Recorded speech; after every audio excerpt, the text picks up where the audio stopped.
It seems as though I'm hesitant coming into every new episode now, just because it doesn't feel like this show is entirely made for me. But this episode was a very pleasant surprise.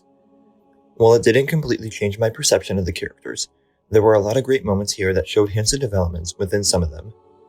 We start off on that smuggling platform, and while the episode didn't flesh out the new location all that much, the design and aesthetic of it immediately caught my eye, and I really hope we return in some other future story where we can learn more about the location. I was expecting a bigger lead up to Gunji's introduction, but I also didn't mind it being much more subtle, to the point where fans don't feel left out if they haven't seen the Clone Wars and don't know who the character is. I loved the shot of him finally using the Force to get his lightsaber back, and the reactions that we see from both Omega and Hunter, because this is the first time that they've run into a Jedi since Order 66. I'm glad that there were still trust issues once they escaped, rather than everyone being happy-go-lucky, because even though the badge saved Gunji, he still has every reason to be concerned for his safety with these clones. It's briefly glossed over how he's been on the run, but I would have really liked to get some more details about how he survived Order 66, and where he was when it happened. We haven't seen him since the One Clone Wars arc, so it's not like we know what planet he was fighting on in the war, when everything went downhill. That would probably be my main complaint or critique of the episode, just because I would love to learn more about the character and what specifically he's gone through. Once the characters make their way to Kashyyyk, I think the episode rivaled that of the one with Cody. I wasn't as invested in the characters, but I loved how emotional the episode got at times, and it really helped flesh out the planet and make me care for it. Even though Gunji hasn't been home for a while, he still has that emotional connection, and we as an audience can feel his pain when we first see the village burned down. The episode also does a lot to flesh out Kashyyyk, and it lets audiences see what their culture is like. We get the small scenes with the Wookiees in their homes, which were nicely interspersed with the faster and more intense scenes, but we also got to learn about their relationship with nature, both the trees and the native creatures. It never felt over the top, but it did give the episode a positive spin to it with these more hopeful and peaceful scenes.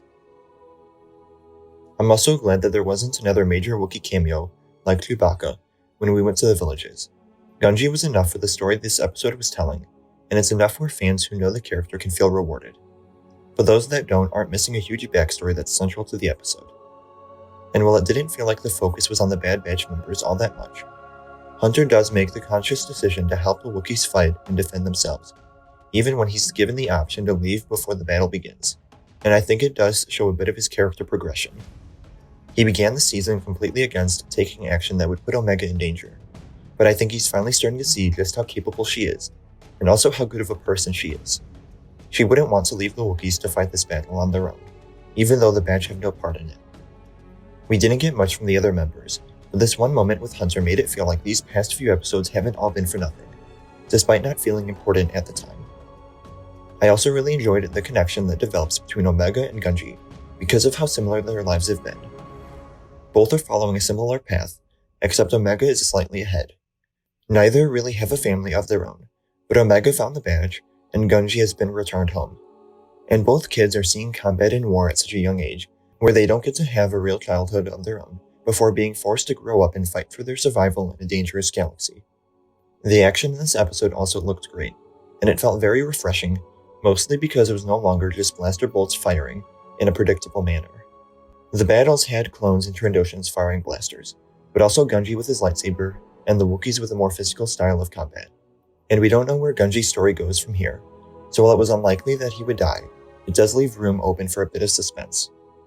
The inclusion of the Trandoshans made sense with the story being on Kashyyyk, and it helped to make this really feel like the continuation of the Clone Wars, something that is a common aspect of the episodes I enjoy.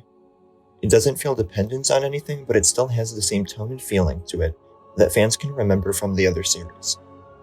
I was hoping for a bit more from the Empire when the lightsaber slashes were found, just because I think them coming in would have provided a much bigger threat than the Hunters, but I'm also not against having different villains each episode, as long as they are somewhat interesting, which here they are. It would have been interesting though if Crosshair showed up here, and that would have connected the two stories together, although it does feel a bit early for that.